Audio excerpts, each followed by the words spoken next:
Olá pessoal, tudo bom? É um prazer estarmos juntos mais uma vez. Hoje faremos a segunda parte do nosso estudo sobre a graça de Deus.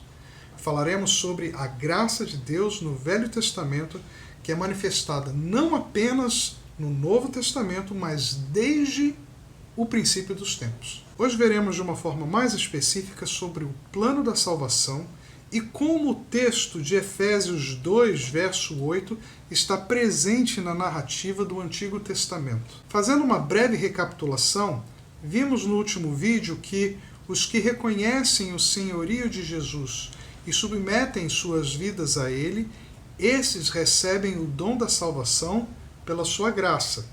Somos alvos dessa graça não por merecimento, mas pelo amor divino. A maior manifestação da graça é a salvação em Jesus, e isso acontece para que, através de nossas boas obras, testifiquemos nossa fé no Senhor e para testemunho de quem é o Senhor e do que Ele fez e faz por nós para aqueles que precisam conhecer a luz de Deus. Deus manifesta também a sua graça de forma comum, pois Ele abençoa a qualquer um com a bênção que quiser, como deseja e de acordo com seus propósitos. Cabe a cada um escolher se usará essas bênçãos para a glória de Deus ou para a própria condenação. O receber as bênçãos nunca será pelo nosso caráter ou bondade, e sim pela graça de Deus, conforme sua vontade e propósito. Mas também não podemos nos esquecer que recebemos as consequências de nossas escolhas.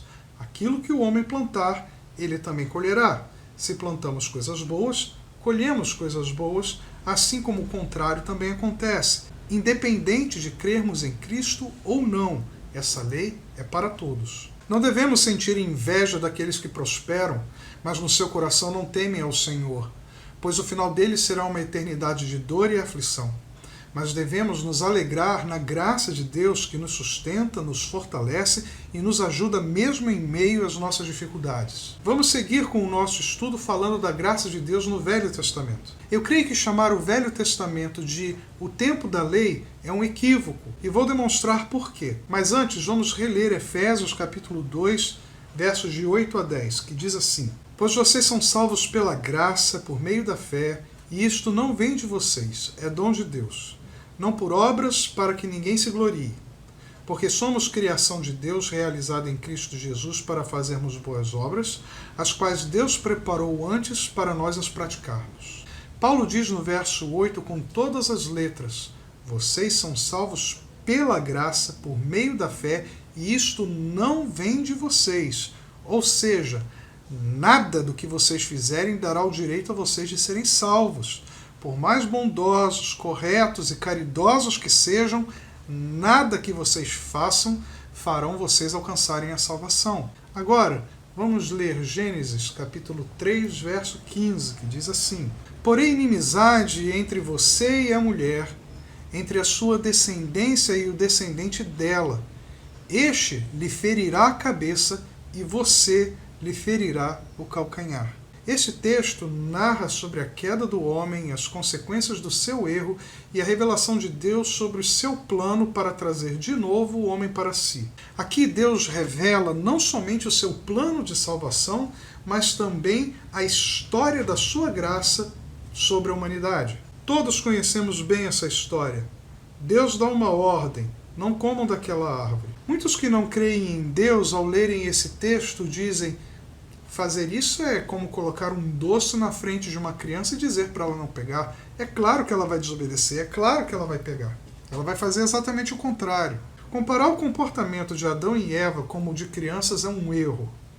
Veja, é possível que em algumas situações uma criança esteja sendo desobediente por ainda não estar pronta para entender o que deveria fazer, ou ainda não teria capacidade cognitiva para absorver as solicitações dos seus pais. Adão e Eva foram feitos adultos. E sabemos que as narrativas de Gênesis possuem lapsos de tempo enormes entre as suas narrativas e muitas alegorias. Logo, é perfeitamente possível afirmarmos que ambos eram adultos e que possuíam vivência. Antes de Eva ser formada, Adão deu nome a todos os seres viventes, Gênesis 2, verso 19, diz assim: Depois que formou da terra todos os animais do campo e todas as aves do céu, o Senhor Deus os trouxe ao homem para ver como este lhes chamaria.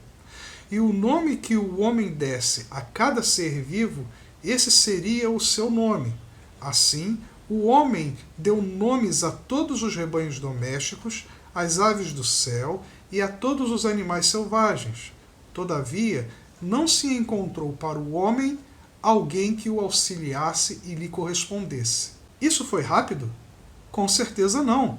Adão com certeza levou um bom tempo para fazer todo esse trabalho. Quando lemos essa narrativa de Gênesis do início dos tempos, da criação do mundo, da criação do homem, da queda do homem, parece que é um acontecimento atrás do outro, sem intervalo, tudo muito rápido.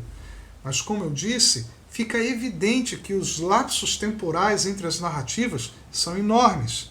Então sim, o homem tinha vivência, o homem tinha experiência, ambos se conheciam bem, sabiam quem eram, sabiam onde viviam, sabiam por que foram criados, sabiam qual eram as suas obrigações em cuidar daquele jardim, tanto Adão como Eva, sabiam como se reproduzir, sabiam como se relacionar sexualmente, mesmo antes do pecado, tudo isso vivendo em plena e profunda harmonia com Deus. Eles conheciam muito bem a Deus.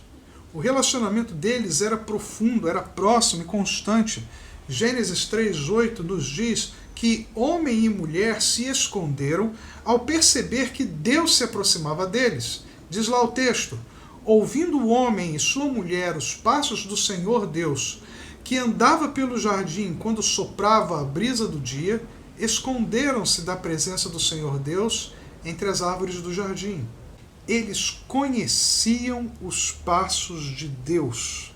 Era um passo diferente de todos os outros animais. Era um som que eles conheciam bem, porque certamente o Senhor fazia isso algumas outras vezes, talvez até com uma certa frequência. Quando eu e minha família morávamos em Nilópolis, nós morávamos no segundo andar do prédio e ali não tinha elevador. E várias vezes eu ouvia das meninas em casa falando assim para mim: sabia que era você chegando pelos seus passos na escada. Não se diz isso de um desconhecido. Não se identifica os passos de alguém que não se conhece. Pelo contrário, se ouvimos passos desconhecidos, logo percebemos que é alguém que não conhecemos. Adão e Eva não eram crianças inexperientes, se conheciam bem, tinham vivência sim e principalmente sabiam quem era esse Deus que os criou. Já tinham experiência suficiente para saber que Deus os amava, que Deus não imporia algo que não fosse para o bem deles, que Deus não era esse sádico que muitos pensam, que brinca com os sentimentos humanos, muito menos um déspota, um tirano sem coração. Porém, apesar disso tudo, apesar dessa convivência, apesar de todas essas coisas que Adão e Eva viveram, eles desobedeceram. Então perguntamos, de onde veio essa desobediência do homem? Como era possível o homem, vivendo naquele paraíso, tudo em conformidade com Deus, tudo acontecendo ali, às vistas do Senhor, num relacionamento perfeito, como ainda foi possível que eles desobedecessem a Deus do jeito que desobedeceram? Voltamos para Gênesis capítulo 3. Lá, desde o início do capítulo, diz assim: ora, a serpente era o mais astuto de todos os animais selvagens que o Senhor Deus tinha feito. E ela perguntou à mulher, presta atenção na pergunta: foi isso mesmo que Deus disse? Não comam de nenhum fruto das árvores do jardim? Respondeu a mulher à serpente: podemos comer do fruto das árvores do jardim, mas Deus disse: não comam do fruto da árvore que está no meio do jardim, nem toquem nele, do contrário, vocês morrerão. Disse a serpente à mulher: certamente não morrerão. Deus sabe que, no dia em que dele comerem, seus olhos se abrirão e vocês, como Deus, serão conhecedores do bem e do mal. Homem e mulher se permitiram dominar pelo oposto da fé. E qual é o oposto da fé? É a não fé, é a dúvida. Antes da sedução pelo poder, Antes do desejo de terem o mesmo conhecimento de Deus, veio a dúvida. Foi isso mesmo que Deus disse? Será que não entendemos errado? Será que Deus é tão bom mesmo quanto pensamos? Será que esse papo de morrer não é só para a gente não ficar igual a ele? Conhecer o bem e o mal não é uma coisa boa? Tudo começou a partir da incredulidade. Tudo veio da dúvida. Tudo veio da não fé. E quando o homem não crê, o homem fecha a porta para que o Espírito de Deus haja em seu coração. E se o homem fecha a porta do coração, Deus já não faz mais nada. Porque Deus não arromba o coração do homem quando ele escolhe não crer. Assim, com a dúvida, com a incredulidade, com a não fé, veio a queda. O ato pecaminoso da desobediência aconteceu porque antes veio a dúvida, a não fé, a incredulidade, a falta de fé. Por que estou dando tanta ênfase a essa expressão não fé? Porque é essa a explicação do porquê só podemos ser salvos pela fé. Porque foi pela não fé, pela dúvida, pelo não crer em Deus que tudo começou. E onde não há fé, não há o agir de Deus, porque sem fé é impossível agradar a Deus. Hebreus capítulo 11, verso 6. Entender essa condição é fundamental para entendermos a graça no Velho Testamento. Vou repetir Gênesis 3, verso 15. Deus falando à serpente: porém inimizade entre você e a mulher, entre a sua descendência e o descendente dela. Este lhe ferirá a cabeça e você lhe ferirá o calcanhar. Esse é o plano da salvação feito por Deus, confirmado depois a Abraão. Jesus, a descendência da mulher, esmagaria a serpente, o mal, mas ele sofreria ao cumprir essa promessa. Não existe um segundo plano de salvação. Não existe um segundo plano, um outro plano que diz: vocês são salvos por meio das leis, em cumprir as Escrituras, em cumprir a obra da lei. Jesus foi, é e sempre será o plano da salvação de Deus. Como diz Apocalipse capítulo 3, verso 8, Jesus é o Cordeiro que foi morto desde a criação do mundo. E ainda Tiago 1, verso 9 diz assim: esta graça nos foi dada em Cristo Jesus desde os tempos eternos. Quando Paulo diz: vocês são salvos pela graça por meio da fé, e isso não vem de vocês, ele só estava ensinando o que era de fato desde o princípio dos tempos. Ele não diz: vocês eram salvos pela lei, mas agora com Jesus vocês são salvos por meio da graça. De novo, o homem só pode ser salvo pela graça.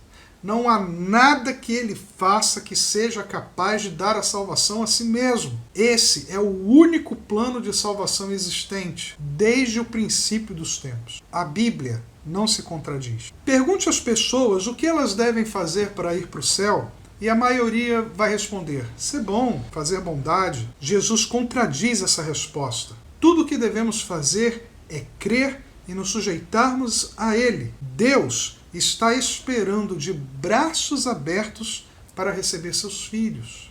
Lembra-se da história do filho pródigo? O pai aguardava ansiosamente a volta do filho arrependido. Aquele filho não merecia ser recebido pelo pai, mas onde aumentou o pecado, transbordou a graça. É o que nos diz em Romanos, capítulo 5, verso 20. Essa é a manifestação da graça de Deus em nossa vida. Jesus é a manifestação da graça de Deus na terra, porém prometida desde o princípio dos tempos. No próximo vídeo, que será a terceira parte do nosso estudo, continuaremos a tratar sobre a graça no Antigo Testamento e responderemos as seguintes perguntas. Se a graça de Deus existe desde o início, para que precisamos então de Jesus? Por que Jesus teve que descer até nós? Por que Jesus precisou vir à Terra? Por que Jesus não veio antes? Para que serviam as leis e os sacrifícios? Aguardo por vocês. Até lá!